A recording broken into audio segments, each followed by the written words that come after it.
be using this in some other ministry settings. And so, Adam, we look forward to hearing what God has laid on your heart and ministry opportunities. Thank you for being part of our congregation and for the ministry that you've already, the impact you've made in the hearts of others through the ministry that God's leading you in. So would you come and you share with us, and we look forward to hearing what God has laid upon your heart and your testimony this evening. Okay? It's on, ready to go. Well, for those of you that were here the Sunday morning that I was baptized, my name's Adam Henderson. My Missouri Department of Corrections identification number is 120-4827. You see, I haven't always been the man of God that I stand before you as today. And, you know, all through my life, my father was a Southern Baptist minister for 39 years before he retired. I was raised in church. I was there every Sunday morning, every Sunday night, every Wednesday night. But there were some things going on that just didn't sit right with me. And so instead of going towards the Lord, I ran from Him almost my whole life. I'm not going to go into detail about my past because that's not really what's important. What's important is what the Lord has done in me and through me now. I will start with you where it all started when the Lord really got a hold of me and got my attention. You see, I struggled with addiction. For many years, I was diagnosed with a spinal condition known as spinal stenosis. When I was in high school, I was actually getting ready to sign a Division I scholarship to play college ball. And the Lord just didn't see that in my path, I guess. I didn't see it that way at that time. So all my life, everything that I had tried to do and accomplish was football. I lived, breathed, and that's the only thing that really existed to me. And when that was taken away from me, I had issues. So shortly after high school, I was put on pain meds. And that progressed and progressed and progressed. 2005, I had my first major back operation. By 2007, I was in my second major operation, and the doctors put me on a medicine known as Oxycontin, which is pharmaceutical heroin. And the devil seen that as his perfect opportunity to take control of my life.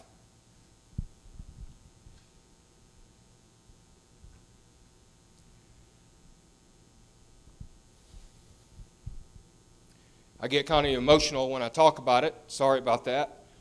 But when I think of the things that He's delivered me from and brought me out of, it just gives my soul so much joy that it just produces tears. And so I'll do my best. It seems like every time I speak before people, two things happen. My emotions get out of whack, and somebody always turns the thermostat up on hot, and I start sweating profusely. I don't know what that's about, but I got my napkin in my back pocket here, so we'll make it through it somehow. But anyway, I had finally come to a point in my life to where I knew that I had to get off the medicines. I was given a settlement because of a back injury that happened at work for $96,000. 3 months later, I went through $67,000 of it in drugs. I called my oldest brother Chris, who attends church here as well, and I was at one of the hotels here in Branson in the Hilton at the top floor, and I called him. I said, "Man, if you don't come get me and take me to the hospital," I said, "I'm going to be dead in a week." So my brother didn't ask any questions. He came and got me. And he took me to Cox, and I went in and I told him, I said, "I've got a terrible problem with Oxycontin. I need help." And they took me back there and admitted me, and they sent the addiction doctor back to talk with me. And he asked me, he said, "Well, Adam, how much are you using on a daily basis?" And I told him. He said, "That's impossible." He said, "You'd be dead." He said, "Okay, well, your toxicology report will tell the tale." So they did my blood work, and he come in there, and he looked at me straight in the eye, and he said, "Mr. Henderson," he said, "I'm sorry." He said, "I can't explain to you how you're standing here alive right now." He said, "Your blood is toxic." So they admitted me into the hospital and did a rapid detox on me. And that's where they basically put me in a comatose state because they were afraid that the withdrawals were going to kill me. I went through that and made it through it all right. And see, the biggest thing was at this time I was patting myself on the back saying, "Good job, Adam. You know, you made it through it." So I'd already been in trouble with the law.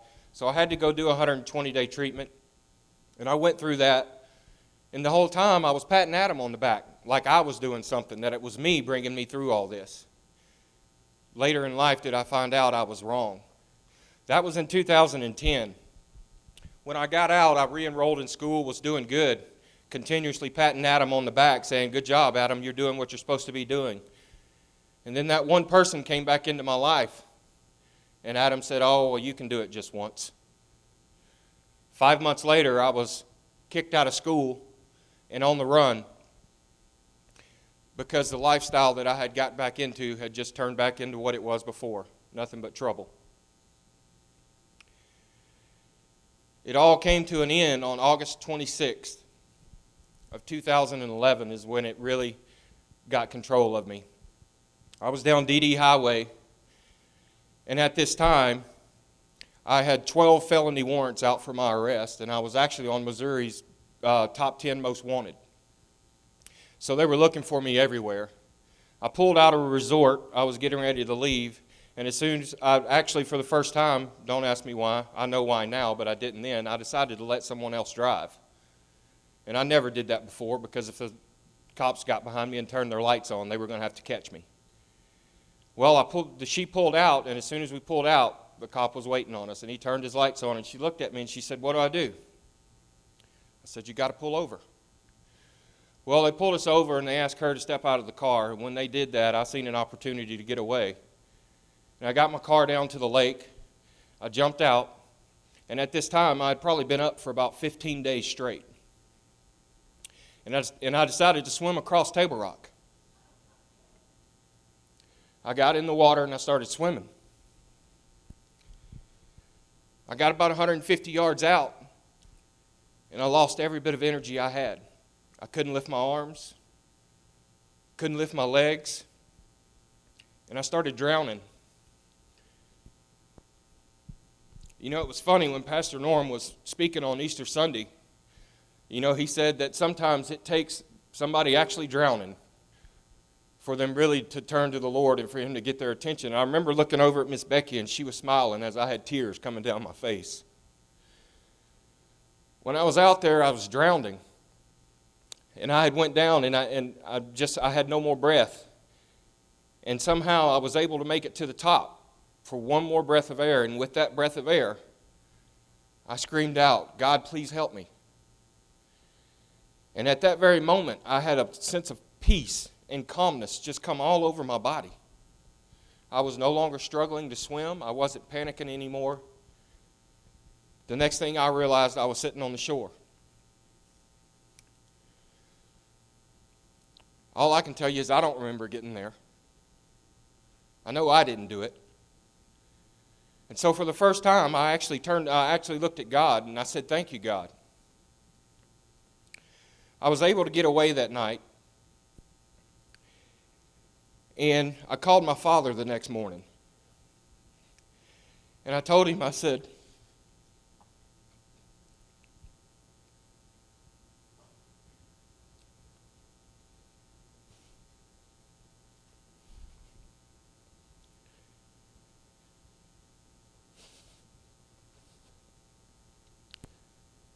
"Dad, I'm in trouble. I need your help."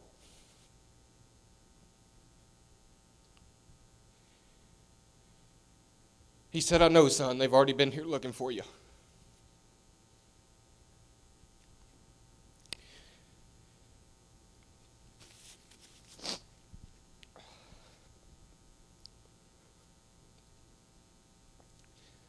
So him being the father he was, he came straight to get me. Didn't ask me any questions, didn't ask anything. He turned to me and he said, "Son, I've never told you this." He said, "But when your mom was 8 months pregnant with you, I called her down to the aisle and we dedicated your life to God." He said, son, I know you're running right now, and you're running from God. He said, but He's got big plans for you. And He said He's going to put you in that corner eventually, and you're going to have no choice to turn to Him. Little did he know I had already been in that corner that night. So he took me somewhere and dropped me off. A couple days went by, and it was actually my birthday, and I called my mom, just to let them know that I was all right. The first thing she said to me was, son,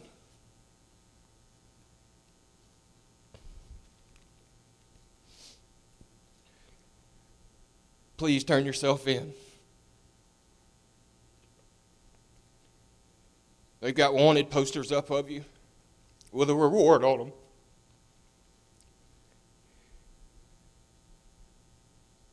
I'm scared you're going to get hurt. I didn't listen. I kept going. September 7th, I was finally arrested. When I sat down in the back of that cop car, I looked at the cop, and I said, man, you have no idea the weight that just got lifted off my shoulders. And he said, yes, I do. He said, I've been there all 13 times we tried to catch you. So they took me and booked me in Taney County. I slept for the first few days, and I never will forget, I was laying in my cell, and I heard them pop the doors, and they said church service. And that's the first place I went. I never will forget.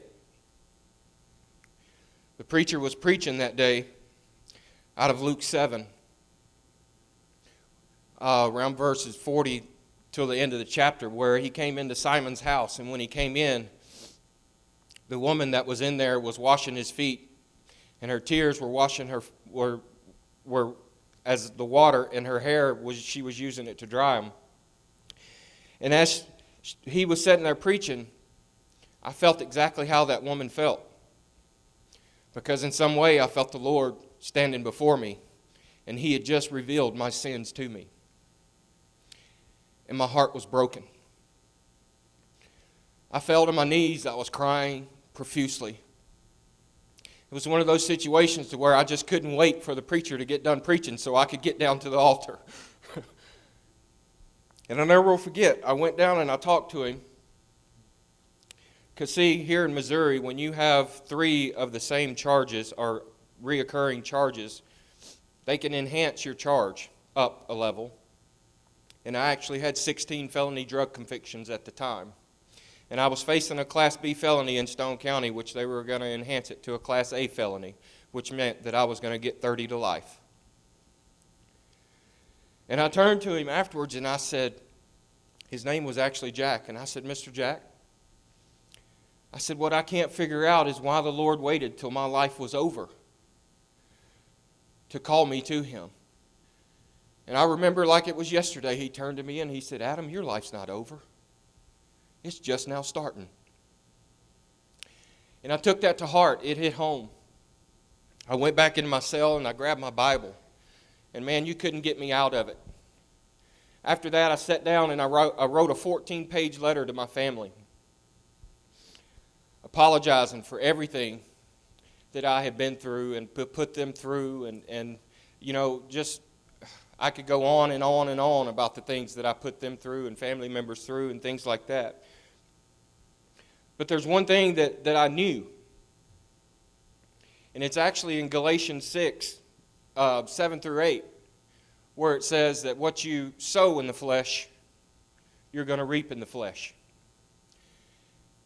And it was just tons of verses like that kept coming to my attention. Like in Proverbs 3 and 11, where it talks about that the Lord chastens His children. In Hebrews, where it mentions that if your earthly father chastens you, so will your heavenly Father chasten you. And all of those things just kept giving me comfort. And as I was writing this letter to my family, I was asking them to pray for me, but I wasn't asking them to pray for me for an early release or the judge to have leniency on me or anything like that. Because I knew the one judgment that I was going to face in life, I was good for. I was good. I didn't have to worry about that anymore. Instead, I was asking them to pray for God's protection over me because Satan just lost a general in his army, and he's going to do everything he can to get me back. And boy, did he. You know, you see stuff on TV about prisons and things like that, and let me tell you, anything you can get on the streets, you can get in there. Easier, actually.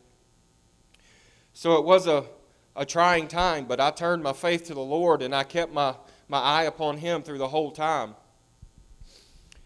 So I went to court and everything there in Taney County, and they sent me on up to Fulton. I still had to come down to Stone County and face my charges down there, and that's where I was facing the 30 to life. While I was there, I did nothing but study, read my Bible. I signed up for every mail order, biblically based studies that I could get my hands on, and that's what I did for 23 hours a day when I was awake. At Fulton, you're 23 hours in your cell. And the first time I ever shared my testimony was actually at Fulton at one of the church services.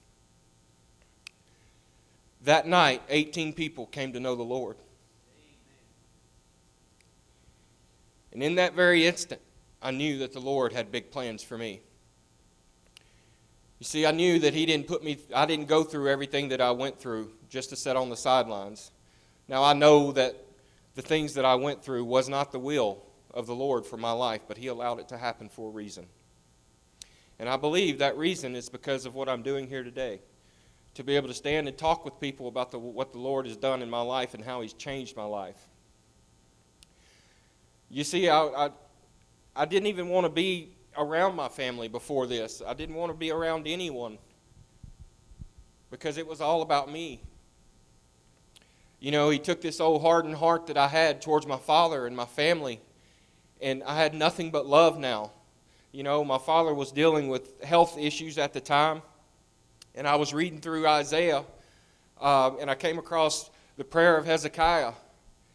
And I was praying that same prayer, except I didn't have the holy walk to go along with it. But I was asking the Lord for, at least 15 more years with my family. And so I continued my studies and things while I was there, and the Lord got me through every day of it. I came down to Stone County here. And through this whole time, I was praying to the Lord. I had come to terms with it. I knew that whatever His plan was and whatever His will was going to be done. And so I knew that either I was going to spend 30 years in prison ministering to other inmates, or I was one day going to get out and be able to share my story with people on the outside and maybe help them change their lives before they got to where I got to. When I finally arrived down here at Stone County, I was sitting in my cell waiting for them to call me to court. And they came over the intercom and they said, "Mr. Henderson, get ready for court." So I went into my cell and got down on my knees and I prayed. And asked the Lord to give me acceptance for whatever was given and for Him to see me through it, which I knew He will. But I said, I don't want anything to do with what I want.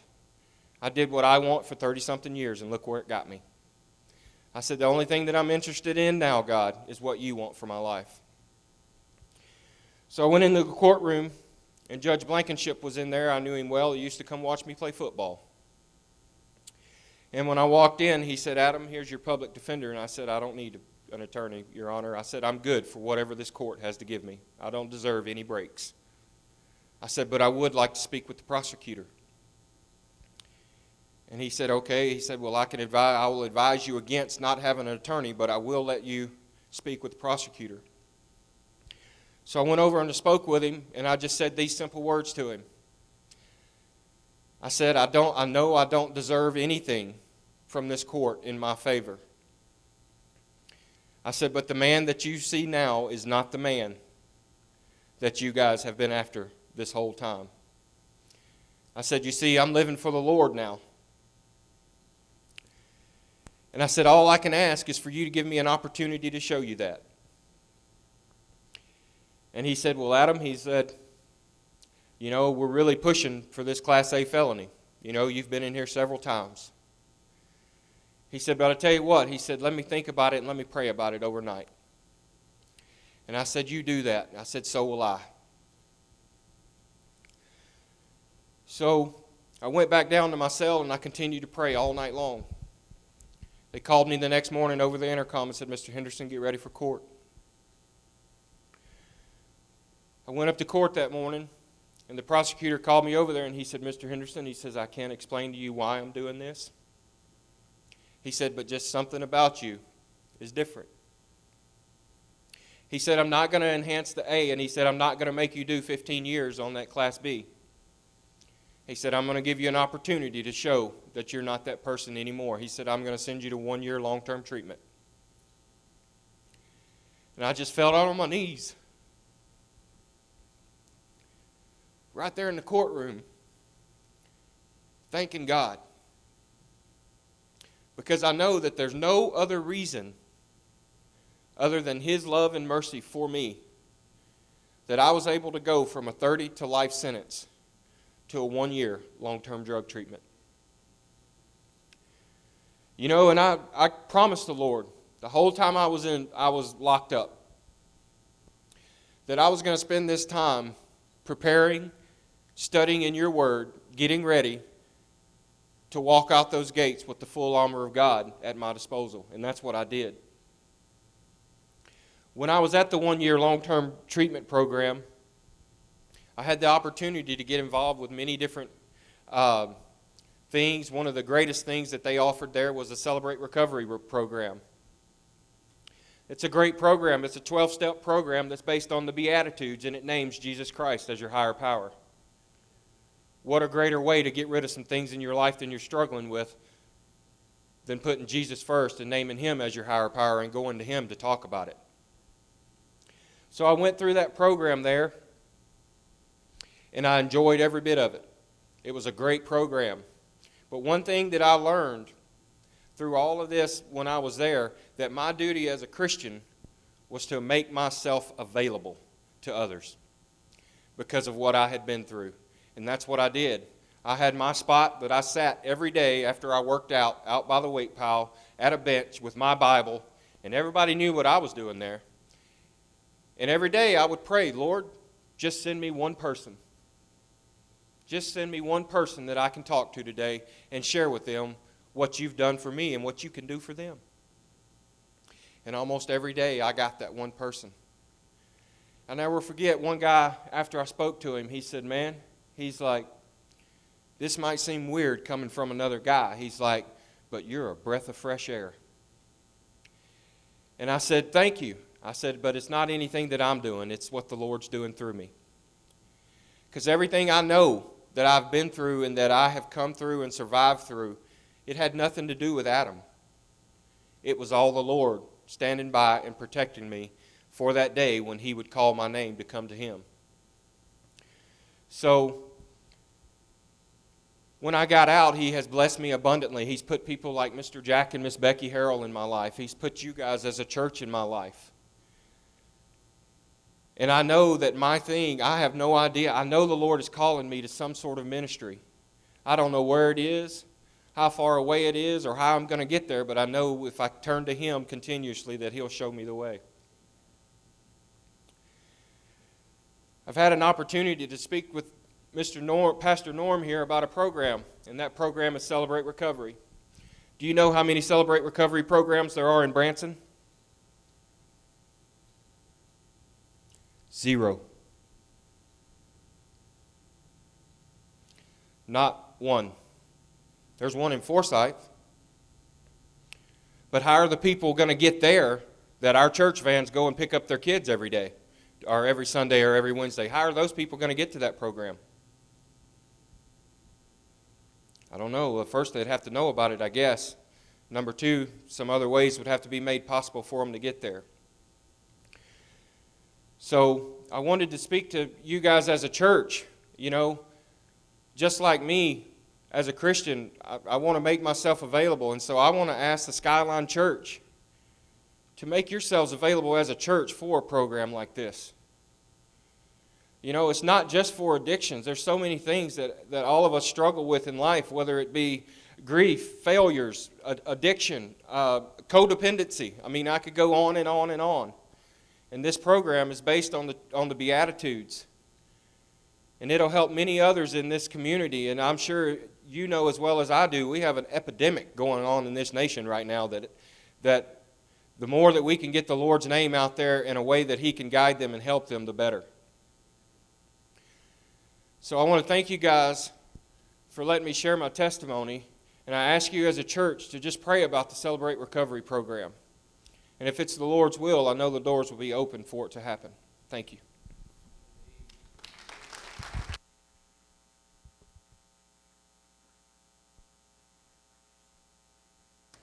Amen. Thank you, Adam.